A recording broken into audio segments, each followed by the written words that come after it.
भागवत महापुराण है कि जब भी पितरों को तार देती है। ये भागवत कथा हम लोग आरती गाते हैं, भागवत कथा पूरा होता है तो आरती होता है, उसमें स्पष्ट लिखा है कैसे है भागवत कथा। आरती गाते हैं ना आप सब, होता है यहाँ पे तो आरती तो सब गाते हैं, लेकिन आरती गाने के लिए गाती है, उसमें क्या लाइन कौन सी है वो मालूम नहीं है। श्री भागवत भगवान की है आरती, पापियों को पाप से है तारती। जो पापी से पापी भी होगा ना उसको भी भगवान तार देते हैं, सिर्फ मात्र यह कथा सुनने से। ये अमर ग्रंथ जो है ना अमर है, इसीलिए भगवान इस पुस्तक में है। कली काल के अंदर भगवान ने कहा कि हमको कहीं भी ढूंढो, हृदय में विराजमान करके सिर्फ इस पुस्तक में हमको आप देखेंगे तो हम इसी में विराजमान रहेंगे। ये अमर ग्रंथ मुक्ति पंचम वेद निराला।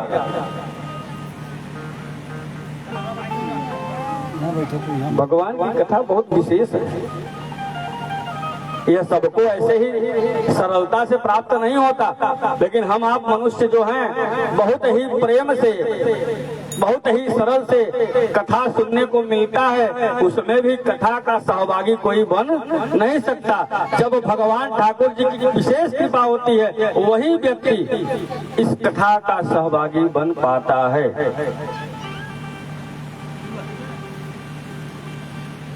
कथा एक ऐसी दवा है कि हर प्रकार की थकान को मिटा देती है। आप बैठ करके कथा सुनते हैं तो मन लगा रहता है, थोड़ा सा अगर ध्यान भटक गया, आपका ध्यान विचलित हुआ तो उसमें मन नहीं लगेगा, क्योंकि मन स्थिर है। किसी भी भगवान ने यह कहा है कि मन जो है ना, इसको स्थिर करना हो तो सबसे पहले एकाग्रता होनी चाहिए। मन स्थिर किसी भी मनुष्य का नहीं है। मन को स्थिर करे एकाग्रता, जैसे ध्रुव महाराज ने एकाग्रता की थी।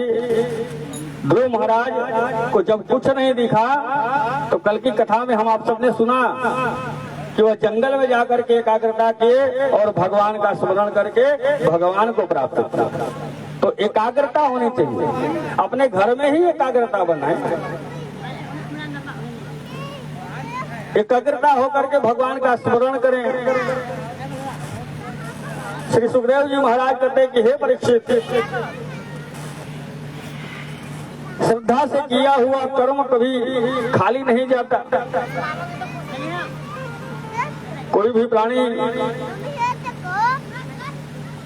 कोई भी मनुष्य भाव से, प्रेम से भगवान को पुकारता है तो हमारे भक्तवत्सल दीनानाथ दौड़ते दौड़ते आते हैं।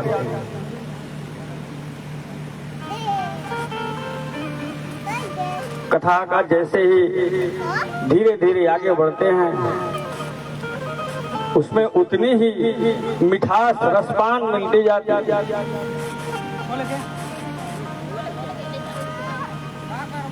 सुखदेव जी महाराज ने कहा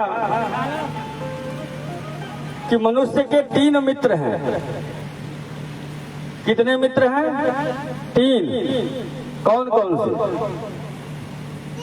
मनुष्य होते हैं, उनके मित्र 3 हैं।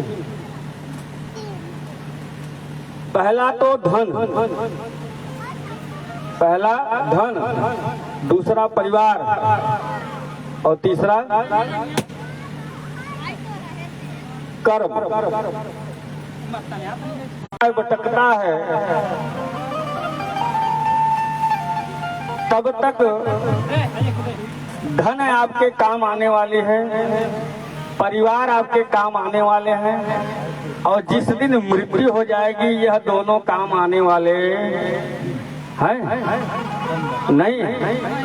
कितना भी आपका भंडार भरा हो, कितना भी आपका धन आप इकट्ठा किए हो, परिवार कितने भी आपके बड़े विशाल हो, लेकिन जब मनुष्य का मृत्यु होता है तो ना धन काम देता है और ना साथ ही परिवार जाता है तो सिर्फ आपके साथ आपका किया हुआ कर्म जाता है।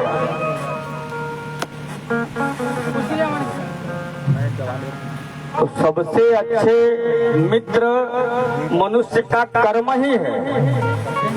कर्म, इसीलिए हमारे रामचरितमानस के अंदर गोस्वामी तुलसीदास जी ने कहा है, कर्म प्रधान विश्व करी राखा।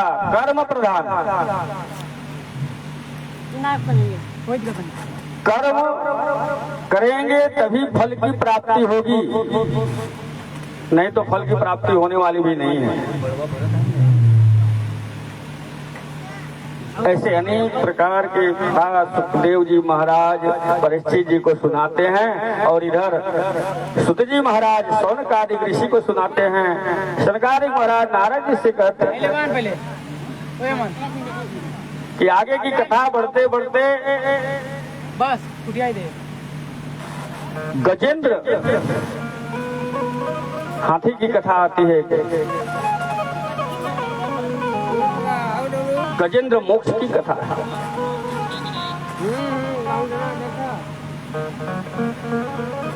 श्री सुखदेव भगवान जी कहते हैं कि त्रिकुट नामक पर्वत के ऊपर, त्रिकुट नाम का एक पर्वत था, वहां पर एक गजराज रहते थे। जितने भी गज थे उनके सरदार थे। गज का मतलब हाथी। जितनी हाथियां थी, हाथी उनके राजा थे। उनका नाम था गजेंद्र।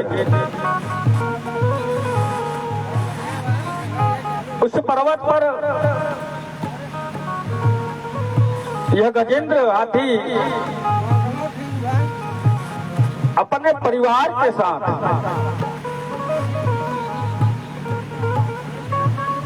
बहुत ही प्यार से, बहुत ही धूमधाम से वहां पे हिल मिल कर रहते थे।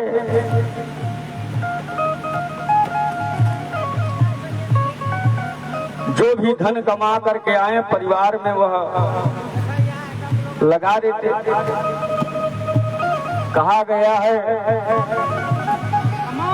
कि हमारे आपका परिवार है तो उनका भी देख रेख हमें आपको करना है।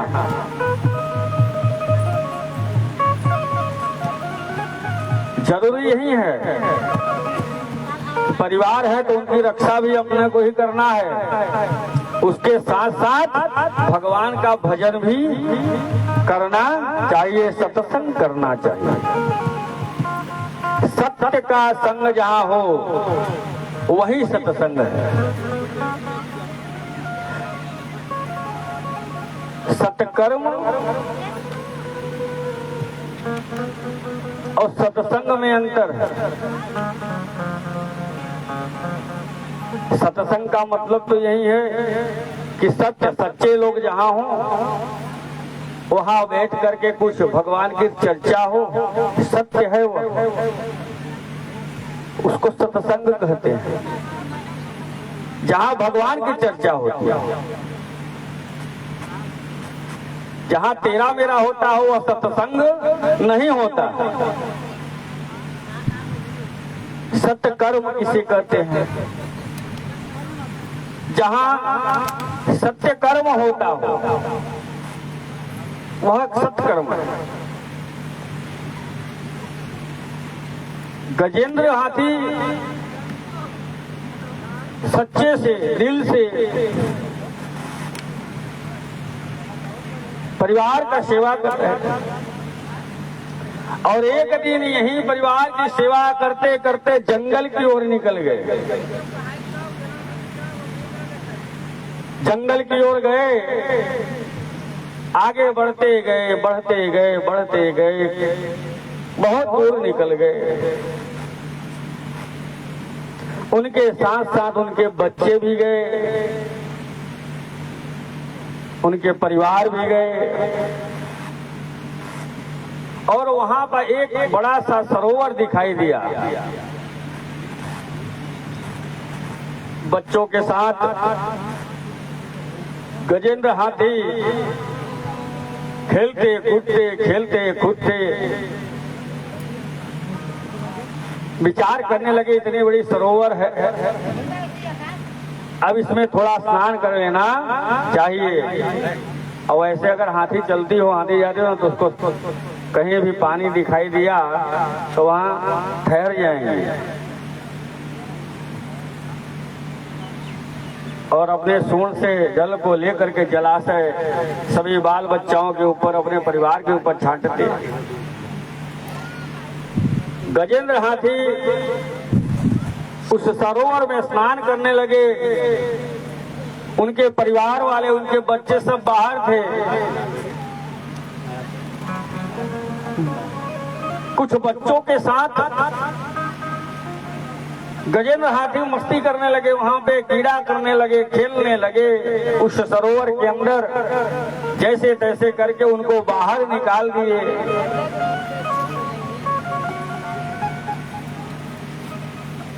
और जैसे ही थोड़े आगे गए, इतने में उस गजेंद्र हाथी को एक गृह ने पकड़ लिया। एक गृह ने पकड़ा। अब गजेंद्र जी बहुत प्रयास किए, किसी गृह से मैं छुटकारा पा जाऊं। गृह का मतलब मगरमच्छ बहुत है गांव में, ये गांव में बहुत है। और वैसे भी तालाब के बगल में सुना गया कि मगरमच्छ भी रहते हैं यहाँ पे।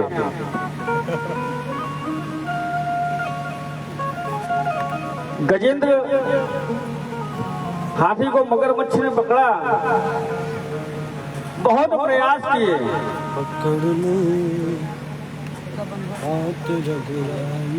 लेकिन वह छुड़ा नहीं पाए।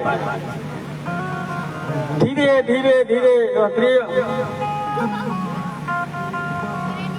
मगरमच्छ उनको खींचने लगा। गजेंद्र हाथी धीरे धीरे अंदर जाने लगे। अब क्या करें, विचार करने लगे। अपने बच्चों को पुकारते हैं, बेटा इधर आओ, बेटा इधर आओ, मुझे निकालो, दलदल में मैं फंसता जा रहा हूं।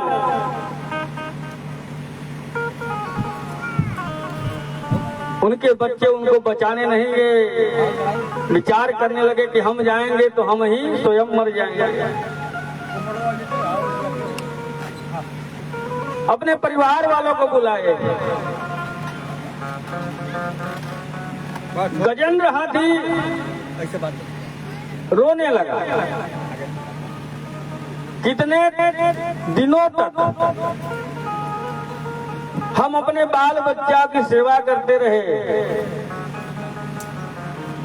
हम अपने परिवार साथ नहीं दे रहे।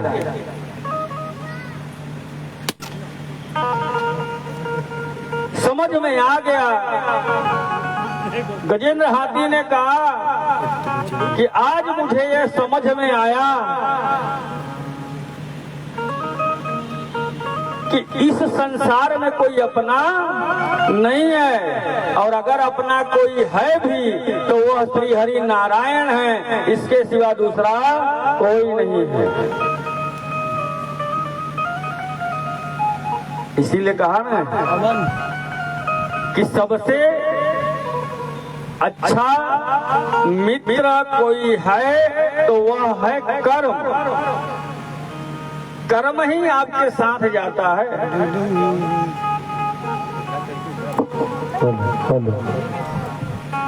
अब गजेंद्र हाथी वहां रोने लगा, बिलखने लगा, पुकारने लगा।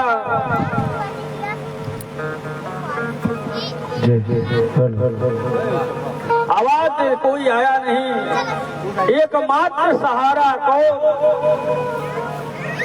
बोले माधव नारायण, इनके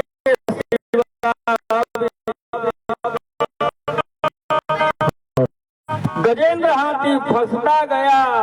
सूंड से एक कमल के पुष्प को तोड़ करके वह सूंड से उठाता है। भगवान ने देखा कि यह मेरा भक्त है और यह भक्त जलाशय में डूबता जा रहा है, अगर नहीं जाऊंगा तो यह भगवान के प्रति भक्त का भी प्रेम उठ जाएगा, कुछ प्रेम नहीं रह जाएगा। और इधर गजेंद्र हाथी भगवान को पुकारते हैं कि हे प्रभु, मेरी नाव नहीं डूब जाए, मैं डूब नहीं जाऊं, मेरा रक्षा करो। हे बनवारी, मेरा हाथ पकड़ो और इस दलदल में से मुझे उठाओ। उसी समय यह भाव प्रकट हुआ। भगवान ने देखा कि दलदल में फंस रहे हैं, अब तो इनको उबारने का समय आ गया। इधर गजेंद्र हाथी पुकारने लगा, हे बनवारी, मेरा हाथ पकड़ो, हे बनवारी, मुझे हाथ से खींच करके बाहर निकालो। चिल्लाने लगा, गाने लगा, भजन कीर्तन करने लगा। पकड़ लो हाथ बनवारी, नहीं तो डूब जाएगा। पकड़ लो हाथ बनवारी, नहीं तो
गठरी हमारे भाती है, आपकी गठरी हमारे सर पे भारी है।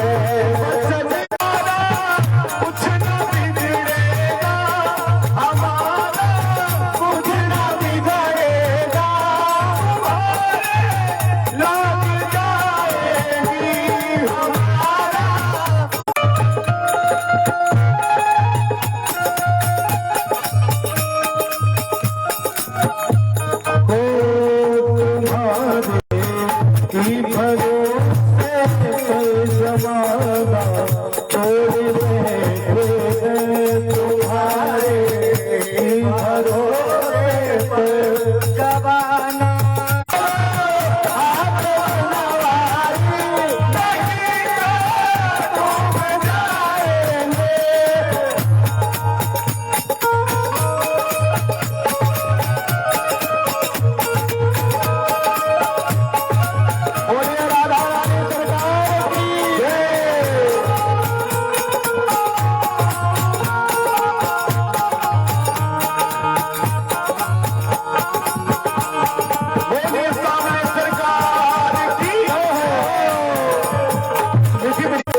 सहारा न कोई दे।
हे द्वारिकाधीश मेरा हाथ पकड़ो और बाहर निकालो।